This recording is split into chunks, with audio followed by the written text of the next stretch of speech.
Hello, this is okay, sorry. Hello and welcome back to the Amateur Entrepreneur. This is your host Amit Sharma, and this is the episode 2 of reading the book The Story of My Experiments with Truth by MK Gandhi. It's an autobiography, and today we are going to back throat. Today we are going to read the second chapter named as The Childhood, and right now it's 6 in the morning and we are ready to go.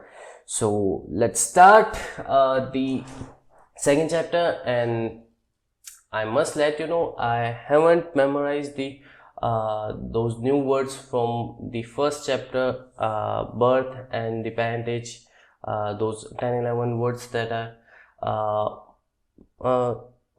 wrote them down, wrote them, whatever it was. So I haven't memorized those words yet because yesterday evening only I wrote those words down and I didn't got enough time to memorize them. So what I'm gonna do is I'm gonna read the second chapter also, and if I found other new words in that also, I'm gonna write them down too, and I think today I'll work on them. I'll try to memorize them. So yeah, that's it. This is my task for today. So let's start the second chapter, childhood. I must have been about 7 when my father left Porbandar for Rajkot to become a member of Rajasthani court. There I was put into a primary school, and I can well recollect those days, including the names and other particulars of the teachers who taught me. As at Porbandar, so here, there is hardly anything to note about my studies. I could only have been a mediocre student. Yeah, okay, I was also a mediocre student. From this school, I went to the suburban school. I haven't heard of it. And thence to the high school, having already reached my 12th year. I do not remember having ever told a lie during this short period, either to my teachers or to my schoolmates. But I did a lot. I lie maybe medium, but I do. I used to be very shy and avoided all company. Okay. But I must make this clear that I'm not bashful. I just don't want to waste my time to giving attention to others or just to entertain others. This is my personal experience. If you guys meet me in person, will be really good, but if I think that giving someone attention is wasting my time, then I will just try to look as shy and timid, but that not my true self, because I don't want to waste my time. I don't want to give attention to anyone who is not worthy for it.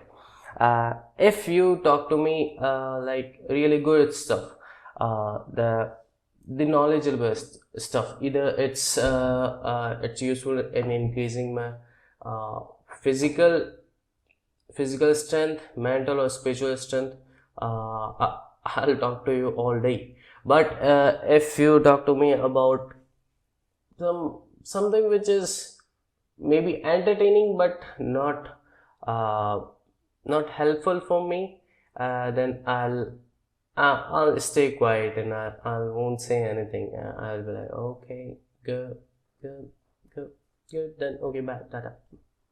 This is my nature. This is how I actually deal with people right now. Previously, I used to watch a lot of movies, a lot of web series, but right now my interest is gone for those. I don't want entertainment now. I want knowledge, which is really a true gift. Because entertainment will only in the end corrupt your mind, nothing else. So let's get back to the book. My books and my lessons were my sole companions. To be at school at the stroke of an hour and to run back home as soon as the school closed. That was my daily habit. I literally ran back because I could not bear to talk to anybody. I was even afraid lest anyone should poke fun at me. Okay, new word, lest. So let's write it down. New words from chapter 2nd. Lest. Not lust, L-E-S-T, lest. There is an incident which occurred at the examination during my first year at the high school and which is worth recording. Mr. Giles, the educational inspector, had come on a visit of inspection. He had set us 5 words to write as a spelling exercise. One of the word was kettle. I had misspelled it. The teacher tried to prompt me with the point of his boot, but I would not be prompted. It was beyond me to see that he wanted me to copy the spelling from my neighbor's slate, for I had thought that the teacher was there to supervise us against copying. The result was that all the boys except myself were found to have spelled every word correctly. Only I had been stupid. The teacher tried later to bring this stupidity home to me, but without effect. I never could learn the art of copying. Okay, the art of copying. Actually, copying is really bad, because if you're copying somebody, then you are losing your own unique abilities. So instead of copying, just focus on yourself. Just try to understand what you are capable of. This is what I think. But if copying is required, you can do it. It's not that. It's not like written on the rock, like you can't copy anything. If the situation demands it, do it. If it didn't, avoid it. Work on yourself. Yet the incident did not in the least diminish my respect of my teacher. I was by nature blind to the fault of elders. Okay, blind to the faults of elders. This statement is easy to say but hard to follow. Like, what I think is, one should not make his decision based on what somebody is saying. One should make his decision on what someone is doing. Like, in today's generation, people have learned the art to manipulate people using their speech, but it's really hard and tempting for them to manipulate their actions. If they are still able to manipulate their actions in order to manipulate you, then he is really a smart guy. So instead of looking at the speech to judge a person, or maybe to judge a person, you should look at the actions, what kind of action he or she is doing. This is what I think it would be good. And if I look at this line, blind to the fault of elders, then you must learn from elders. You shouldn't copy their faults. Like, it's your knowledge, it's your experience, so you must not repeat the same mistake that those are repeating. It depends on you. If you are still repeating the same mistake, then you are doing something wrong, because the result will be the same. If you are repeating the same, then the result will be the same. So, but if you are expecting that if I am doing that thing and the result will be different, then you are expecting really bad. So move to the next line. Later I came to know of many other failings of this teacher, but my regard for him remained the same, for I had learned to carry out the orders of elders, not to scan their actions. Okay, so in order to judge someone, you must scan their actions. Uh, to be really fair in this real life, you must scan the actions of people, what they are doing, and not what they are saying. Because as I already said, people already uh, mastered the art of manipulating the people using their speech. Now, moving to the next paragraph, two other incidents belonging to the same period have always clung to my memory. New word, clung. C-L-U-N-G. As a rule, I had a distaste of any reading beyond my school books. But this thing is really bad. Like, as a rule, I had a distaste of any reading beyond my school books. I think the real knowledge is in the books, but not in the school books. School books are made to make you slave. School books are not made to make you a skillable person, or to improve your wisdom. They are not meant for that. School books are meant to make slaves, to make workers. School books are primary for those. But if you want the real wisdom, then you shouldn't focus. You shouldn't put your whole focus on the school books. You should see other books too, for your personality development, your personal character development, like improving your skills, improving your communication skills, your vocabulary, your I know few, right, but I don't know also. Just improve yourself, and you'll achieve everything. This is what I thought it could be good.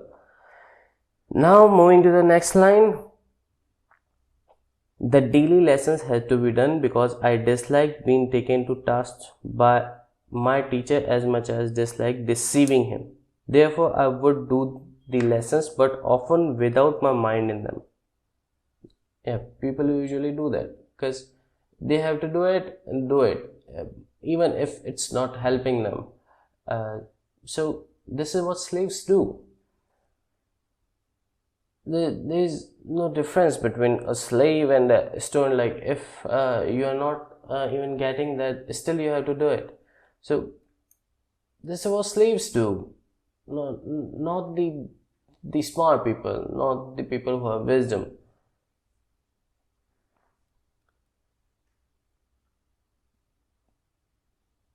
Thus, when even lesson could not be done properly, there was of course no question for any extra reading, but somehow my eyes fell on a book purchased by my father. It was Shravan Pitra Bhakti Natak, a play about Shravan devotion to his parents. I read it with intense interest. There came to our place about the same time itinerant showman, another new word. Itinerant.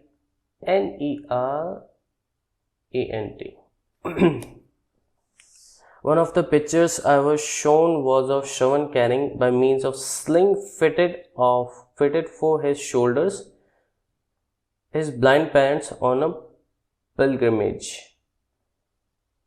Pilgrimage is like that. Pilgrimage.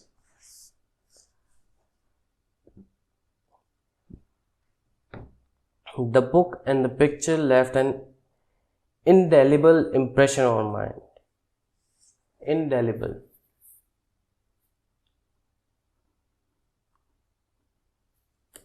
Here's an example for you to copy. I said to myself, the agonized lament of the parents. Two new words. Agonized and lament of the parents over Shravan's death is still fresh in my memory.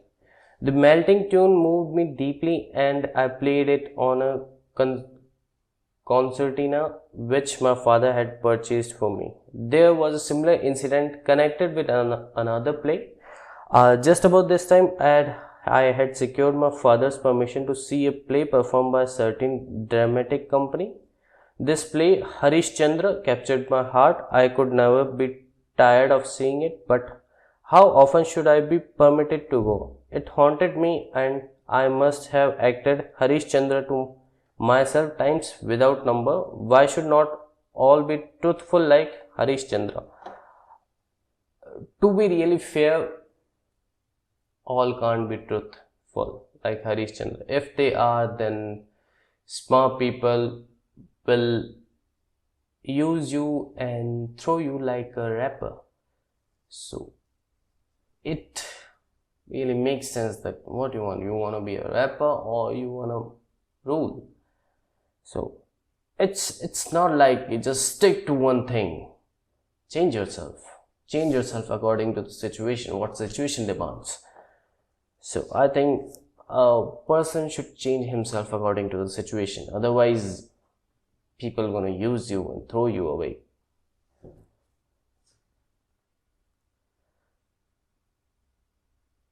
To follow truth and to go through all the ordeals Harish Chandra went through was the one ideal it inspired in me. I literally believed in the story of Harish Chandra. The thought of it all often made me weep. My common sense tells me today that Harish Chandra could not have been a historical character. Oh, maybe there are some people who speaks truth all the time.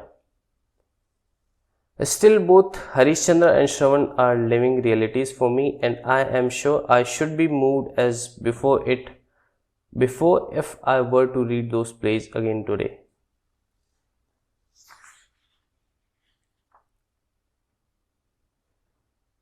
Okay, so the chapter is over now. The childhood of Mahatma Gandhi, and from this chapter I got 1, 2, 3, 4, 5. I got 6 new words. So 11, 12 new words from the first chapter, and then the 6 new words from the second chapter. And in total they are 18 now. Now I have to memorize those words and try to use them in my daily life. And the next chapter is child marriage, which we are gonna cover tomorrow. And if I try to recollect the chapter childhood, then I think I won't be able to do it, but let's try it. So Mahatma Gandhi's father Kaba Gandhi shifted to from Porbandar to Rajkot, and then he was added to school. Then he was a mediocre child there, and he was a mediocre child, and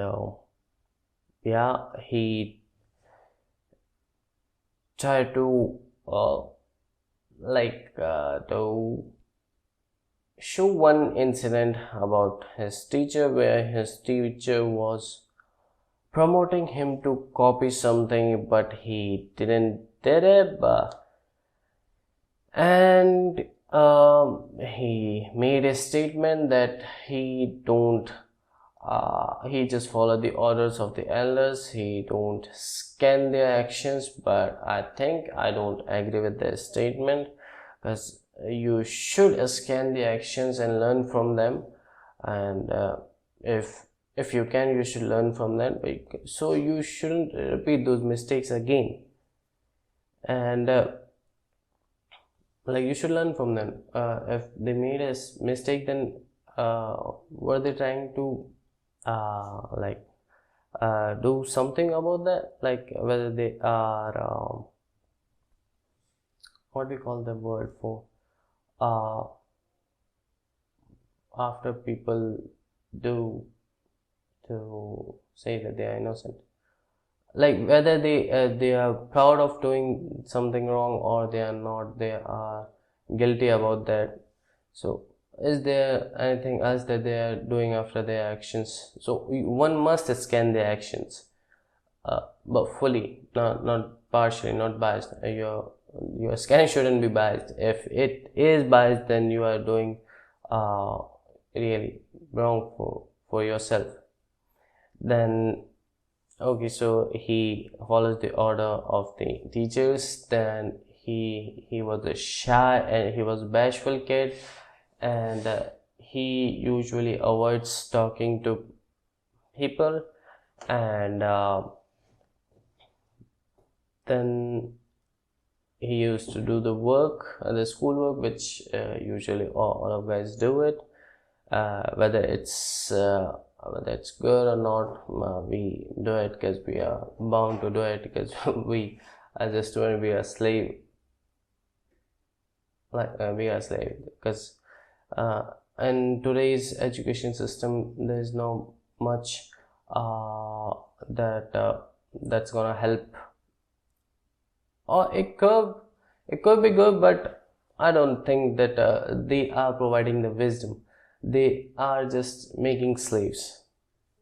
So this is my point, this is my view. It's not written on the rock like my view is perfect, but it's my view. Then he made he made this story. Then he tells about the story about the Shravan's dedication towards his parents, and then in the last he talks about the story of King Harishchandra, who always speaks the truth. And for him they were not just characters, they were living beings. I don't think that living beings is a perfect word in order to describe that, but they were the living people. But according to him, they were just not fictional characters, they were real characters. And that's it, I think that's it. Yeah, so this was the basic summary of the second chapter, as much I can recollect. So that was for today, guys. The next chapter is child marriage, which is a good one, I think. So before reading the child marriage, today's task for me is to memorize the 18 words which I learned from the first and second chapter, and then tomorrow we'll move to the next chapter, that is child marriage. So that's today for guys. We'll meet tomorrow again for the new chapter, that's the child marriage. Hope you like the video. If you don't, it doesn't matter, I'm just working on myself. I'm making these videos for myself. If you can benefit from them, you can get benefit from these videos, good for you. If no, I'm gonna get benefited from these videos. So thank you guys, we'll meet you tomorrow. Till then, tada, bye bye, and thank you.